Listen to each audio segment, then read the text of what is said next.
नमस्कार दोस्तों, मैं मनोहर जोशी स्वागत करते हैं आप लोग का अपने YouTube channel Manohar Joshi study पर।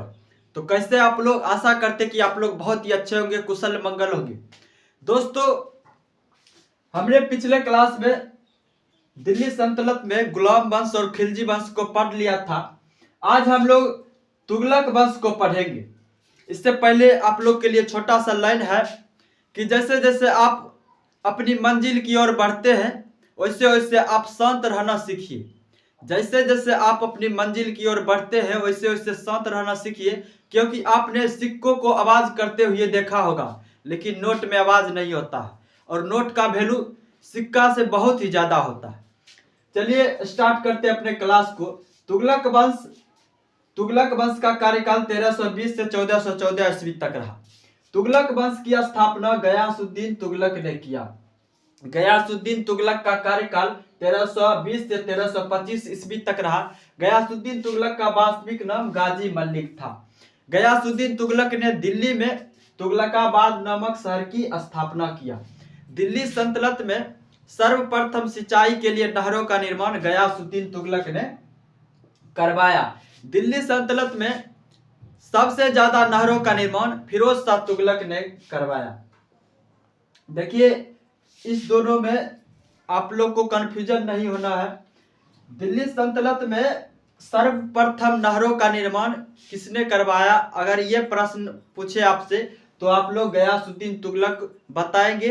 अगर आपसे पूछा जाए कि दिल्ली सल्तनत में सबसे ज्यादा नहरों का निर्माण किसने करवाया तो यह तब आप लोग फिरोज शाह तुगलक बताएंगे।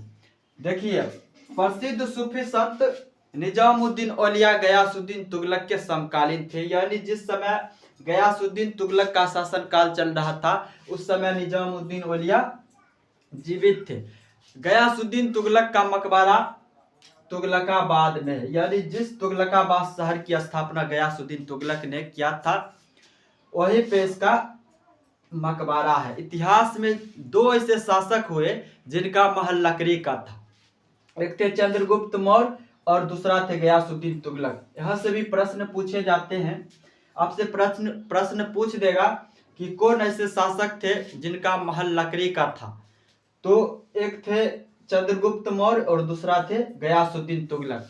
अब गयासुद्दीन तुगलक के बाद तुगलक वंश का अगला शासक मोहम्मद बिन तुगलक बना। मोहम्मद बिन तुगलक का कार्यकाल 1325 से 1351 ईस्वी तक रहा। बात करें मोहम्मद बिन तुगलक की वास्तविक नाम का तो इसका वास्तविक नाम जौना खां था। मोहम्मद बिन तुगलक दिल्ली सल्तनत का सबसे पढ़ा लिखा शासक था। मोहम्मद बिन तुगलक अरबी और फारसी भाषा का विद्वान था। इतिहासकार एलिफेंस्टीन मोहम्मद बिन तुगलक को पागल सुल्तान कहा।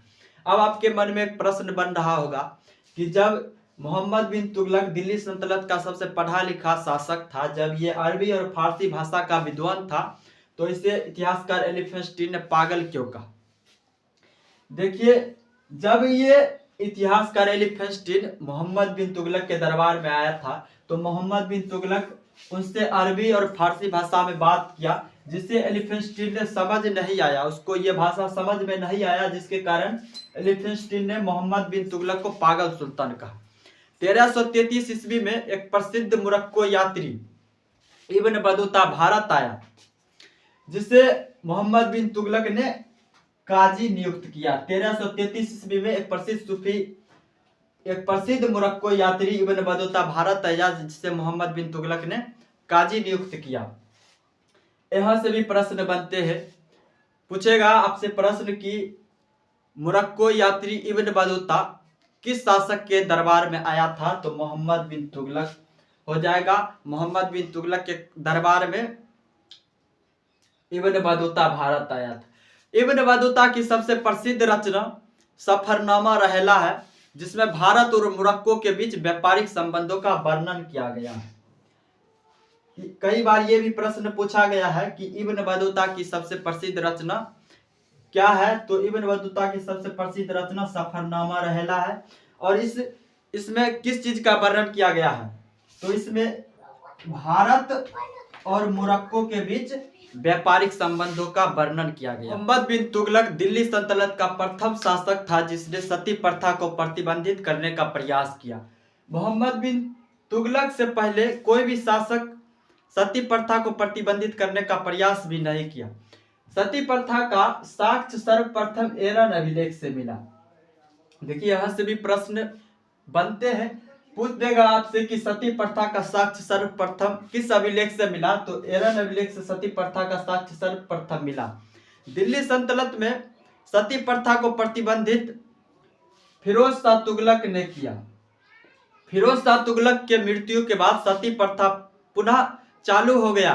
मुगल काल में सती प्रथा को प्रतिबंधित अकबर ने किया। अकबर के मृत्यु के बाद पुनः सती प्रथा चालू हो गया। उसके बाद मुगल काल में ही सती प्रथा को प्रतिबंधित औरंगजेब ने किया।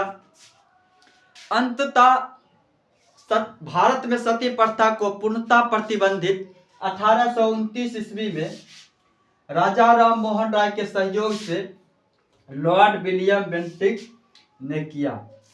देखिए मोहम्मद बिन तुगलक 1337 ईस्वी में अपनी राजधानी दिल्ली से देवगिरी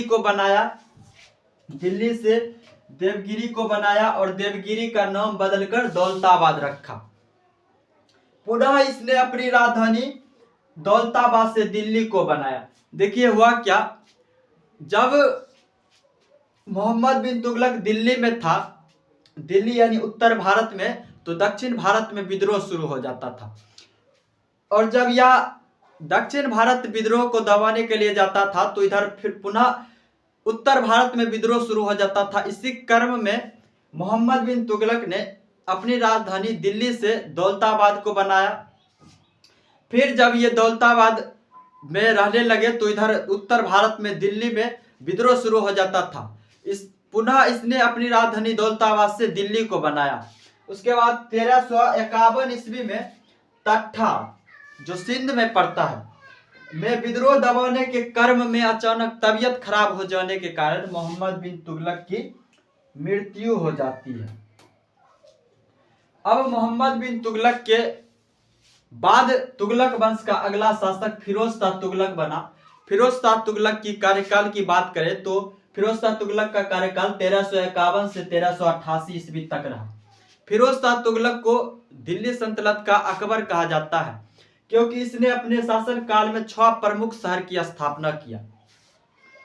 फिरोजा जो हरियाणा में पड़ता है, फिरोजपुर जो पंजाब में है, फिरोज शाह कोटला जो दिल्ली में है, फतेहाबाद जो हरियाणा में है और फिरोजाबाद जो यूपी में है और जिसे कच्छ की नगरी कहा जाता है। जौनपुर ये भी यूपी में है और इसे पूर्व का सिराज कहा जाता है। इन 6 प्रमुख शहर की स्थापना फिरोज शाह तुगलक के द्वारा किया गया जिसके कारण इसे दिल्ली सल्तनत का अकबर भी कहा जाता है। भारत का सबसे प्राचीनतम अभिलेख अशोक का अभिलेख है जिसमें 14 शिलालेख और 7 स्तंभ लेख था। इन 7 स्तंभ लेख में से 2 स्तंभ लेख मेरठ स्तंभ लेख और टोपरा स्तंभ लेख को फिरोज शाह तुगलक ने दिल्ली में स्थापित किया। फिरोज शाह तुगलक प्रथम मुस्लिम शासक था जिसने ब्राह्मणों से भी जजिया कर वसूल किया। देखिए जब हम लोग भारत पर अरब आक्रमण पढ़ रहे थे उस समय हमने पढ़ा था कि जजिया कर की शुरुआत मोहम्मद बिन कासिम के द्वारा किया गया और मोहम्मद बिन कासिम ने अपने जजिया कर में 3 व्यक्ति को छूट दिया, ब्राह्मण, विकलांग और विधवा महिला को। लेकिन फिरोज शाह तुगलक ने ब्राह्मणों से भी जजिया कर वसूल किया। यहाँ से एक प्रश्न बन सकता है कि ऐसा शासक था जिसने ब्राह्मणों से भी जजिया कर वसूल किया, तो फिरोज शाह तुगलक हो जाएगा। फिरोज शाह तुगलक ने दिल्ली सल्तनत में आनुवंशिकी सैनिक नियम लागू किया। देखिए अस्थायी सेना रखने की परंपरा की शुरुआत अलाउद्दीन खिलजी ने किया था, लेकिन ये आनुवंशिकी सैनिक नियम लागू कर रहा है। आनुवंशिक सैनिक नियम क्या होता है कि जैसे हम दिल्ली सल्तनत में सेना के रूप में अभी काम कर रहे हैं और जब युद्ध हुआ, युद्ध में अगर हमारा मृत्यु हो जाता है तो जो मेरा पुत्र होगा वो फिर दिल्ली सल्तनत में सेना में, दिल्ली सल्तनत के सेना में शामिल होगा। बात करें तुगलक वंश की अंतिम शासक का, तो तुगलक वंश का अंतिम शासक नसीरुद्दीन महमूद तुगलक था।